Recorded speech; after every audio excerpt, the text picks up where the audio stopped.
of the Canadian Hockey League draft contingent for this year, and they all played really well at the Hlinka, which they won gold. And that top line was Joe Veleno centering, and it was Akil Thomas on the wing, and that's where you really saw him, his stick handling, his shot release, the accuracy of his shot.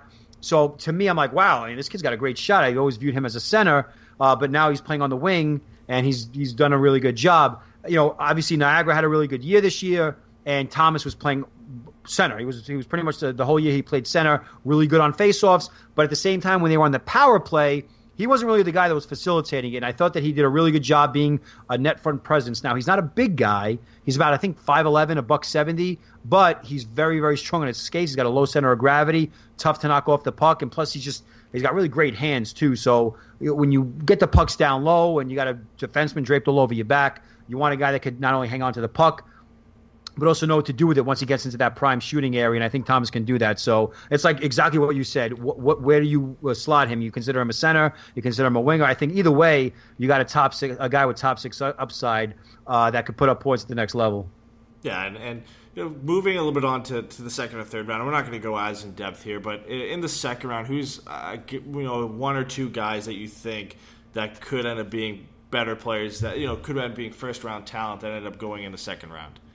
Well, one guy that I hated knocking him down because he was in my first round in my previous mock drafts. I had him mocked a couple of times, and for the rankings, he went up in the rankings, but I really wanted to get him into the first round. I couldn't sneak him in. It bothered me, and that's Philip Hallander, another Swede who could play wing. He could also play center, but he was teammates with Olofsson at Timrå, and they were like the dynamic rookie duo, like the Cardiac Kids. They were so great together, and the thing about Hallander is that I guess he grew. He grew like 2 inches at the combine because I saw him live a bunch of times, and I always figured if he's listed at 6 foot, I'm like, yeah, he looks about 6 feet tall. Well, he's really about 6'2".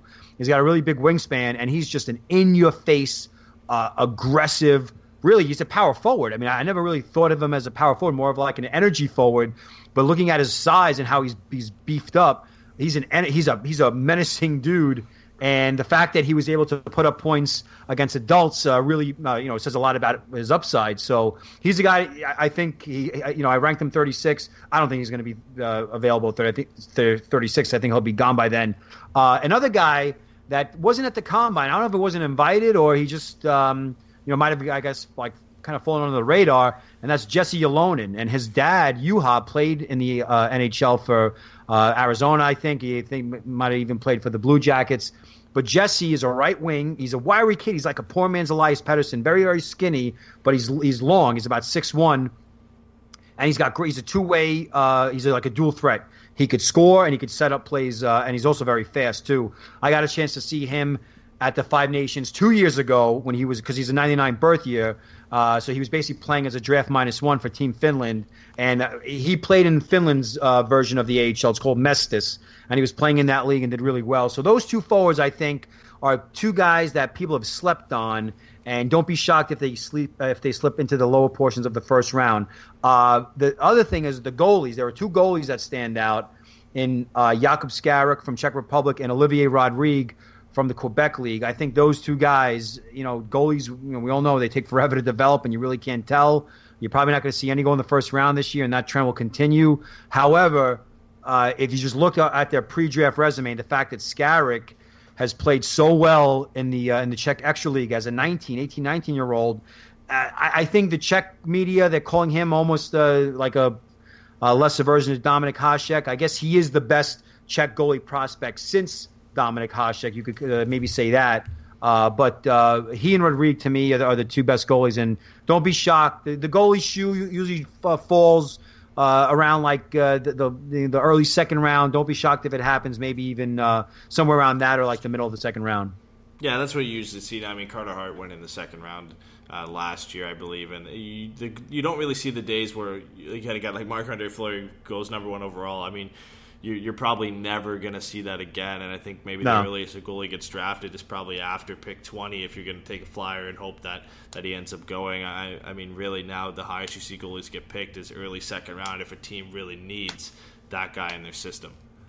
Yeah, I mean, you look at, okay, obviously Marc-Andre Fleury is a bad example because he's in the Stanley Cup Finals right now. Yeah. But if you look at all the recent Vezina winners and Vezina finalists and Stanley Cup finalists, and last year we had Pekka Rinne against Matt Murray. They were not. They were both later round picks. Henrik Lundqvist. You go down the list. Even Braden Holtby now. I mean, these guys are. You don't need. It's almost like kickers in a fantasy football league.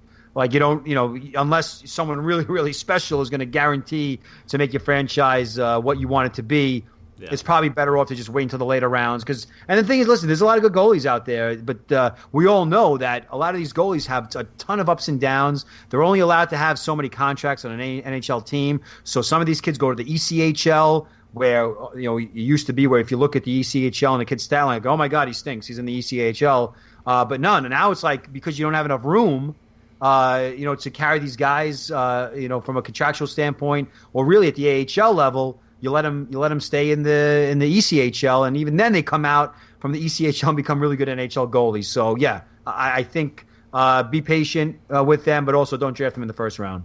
Yeah, the guy that reminds me the most of that path you're talking about going to the ECHL was Alex Nedeljkovic after he got drafted out of Niagara. I believe it was a second-round pick for Carolina. Then he went over and played in the ECHL, and now he had a really good playoff run, was part of that historic OT game with Philadelphia's system in the AHL, where he's actually become a pretty good goaltender, kind of lived up to that potential where they drafted him in the second round. Yeah, absolutely. Yeah, and even Cam Talbot. I mean, I know he didn't have a great year last year, but he was a guy that spent a lot of time in the lower leagues until he got a chance to back up Henrik Lundqvist, and the rest is history. So yeah, I think with goalies, it's exactly what you said. I think the teams view the strategy surrounding goalies is just a lot different now. Unless you have a kid who's like 18 or 19 or 17, whatever you want to call it, and they literally dominate their respective league, you're not going to see one go very high. The thing about goalies is if you look at their stats, a lot of these goalies have brutal stats. I mean, it's 17-year-old kids, but the fact is that they have the height, and you got to really think long term when you watch them play. Like, okay, we all know goaltending is all about mechanics. It's all about getting the right goalie instructor, whether it be Mitch Korn or Benoit Allaire or whoever it is. Give me a couple of weeks with this kid, and I'll make him into a Vezina winner. So, from the Ducks standpoint, it looks like they're pretty set in goal. They also got Ole Eriksson Ek, who I liked them picking last year. So, but then again, you later rounds, you'll probably find the kid somewhere. There's a lot of good goalies though to be available in this year's draft. Yeah, and the last round we'll look at here is the third, just because the Ducks have 2 draft picks in the third. And the same thing I asked you in the second. Who are some guys you think that could go in the third round that maybe you had to slot a little bit lower because of guys just having good seasons? Not necessarily that the guys you ranked in the third round did anything to make themselves get ranked that low. Well, if you factor in, I guess, their draft tendencies and how they don't really like to go to the Finland and Russia and things like that, I'll leave those guys out. Philip Johansson is a defenseman that I think might have been a little bit overvalued in the beginning of the year because he played for Sweden in a lot of key international events. He was partnered with Adam Boqvist, and so he looked at kind of that safety net. And then Adam Yinning is another guy. They're 2 different defensemen. They both have size. Yinning is a big, mean, physical guy. Skating is, I would say, slightly above average. Okay, he's not going to be a speed demon. However, it's very rare to see a 17-year-old kid be so intimidating against other teams. And he's a masher. He loves to mash. I mean, unless you guys can remind me, when was the last time we had a Swedish defenseman that was one of the most physical defensemen? You have to go back to what, Ulf Samuelsson? I mean, it's usually the two-way guys. You get the Erik Karlsson or so Yinning. Yeah. Yinning is that guy. He's about 6'4", 205. And then now Philip Johansson, though, I got a chance to watch him a lot this year. The offensive upside, he's just he's like a Strawman, Anton Strawman with Tampa Bay. He's just a very clean, heady, top 4 defenseman. That's what he is. I don't think he's going to put up a lot of points. He could be like a Hjalmarsson that kind of goes under the radar and then turns out to be a really good support guy. And then, oh, by the way, if you put him on a top pairing on another team, he'd probably be really good and he can handle that kind of responsibility. So those 2 guys are guys that I'd look at from a forward standpoint.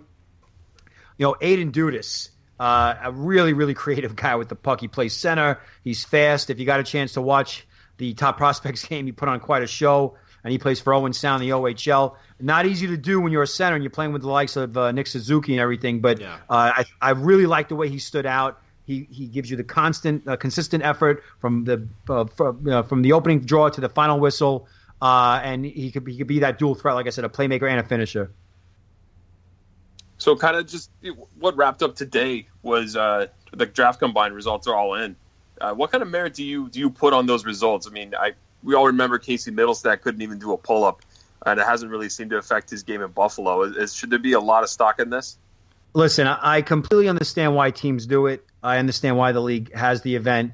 I understand, I was in the military for 13 years, so I understand the military to do a transition from your typical old school physical training to the CrossFit type stuff to really build up your strength so to avoid injury. That's the key thing. So I get why they do it. This isn't really – I don't think teams look at these events where the kid's riding a bike or doing a long jump and say, oh, my God, he jumped so high, so he's going to be able to score 40 goals next year. I think it's more like they want to see what kind of condition they're in. They want to see if these kids are going to show up to this thing. Are they going to have a beer gut? Are they going to be, because they monitor their weight. Central Scouting, logs all these kids' weights and heights and weights in the beginning of the season. And so what the teams want to see is, okay, well, he put on 10 pounds. Is it muscle or is it fat? Or he lost 15 pounds. Did he turn fat into muscle? Little things like that. So I understand why they do it. What I don't like the fact is that it's very public. And the thing that happened with Middlestat really, really upset me. Normally, I don't take draft rankings and this stuff personally, but the fact that I'm an old school guy. I believe in tough love, but the fact that the focus of Middlestat became that stupid pull up when everybody knew what a special player he was. He had such an outstanding season in both the USHL and in high school in Minnesota. And you just knew that there's a lot of, his upside was through the roof, that, we're going to not only focus on the pull-up, but we're going to plaster his picture everywhere about him struggling to do it. To me, I'm like, oh, why are you doing this?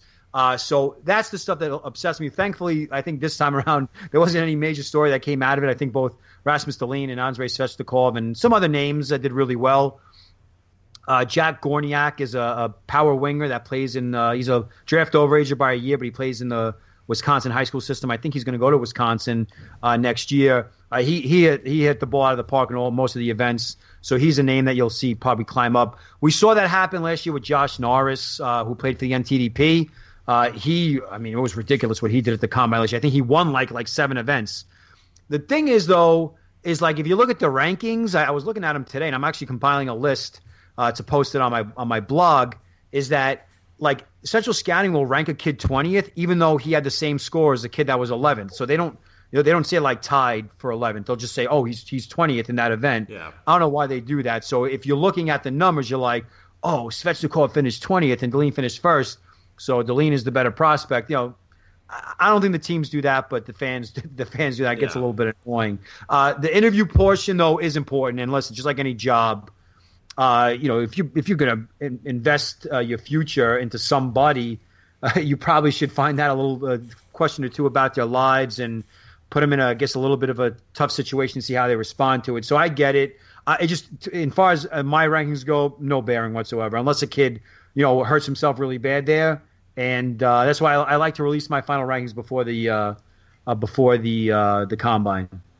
Yeah, I think when a guy has an outstanding performance, you maybe take that into a little bit of consideration. Liam Foudy was a guy I've always liked watching him in London this year. He was one of the better performers at the combine, but that was, I guess, kind of expected because I believe he's also a hurdler as well, so he has that behind him. But he's a guy I think that could surprise in this draft. Obviously performed well at the combine. Is probably one of the faster players in this draft, and then you always see these guys come from London that are playing behind the Mitch Marners, Matthew Tkachuk, Max Jones, Cliff Pooh, Robert Thomas. He's playing behind all these guys throughout his entire career with London. You don't get to see him if he was to run the show. I think he's a guy that can surprise a lot of people, and it's always a bonus to have when you're one of the faster players in the draft. Alex Fermenton was that type of guy last year for the Sens, and ended up playing, I believe, a couple games with them at the beginning of the season. Yeah, Foudy and Billy Moskal were two guys that I had my eye on in the beginning of the season because London entered the season with a loaded lineup. And I'm like, you know what? It just looks like London's going to probably trade these guys away. It's just that's how the OHL, the CHL really is. Like, you know, you could only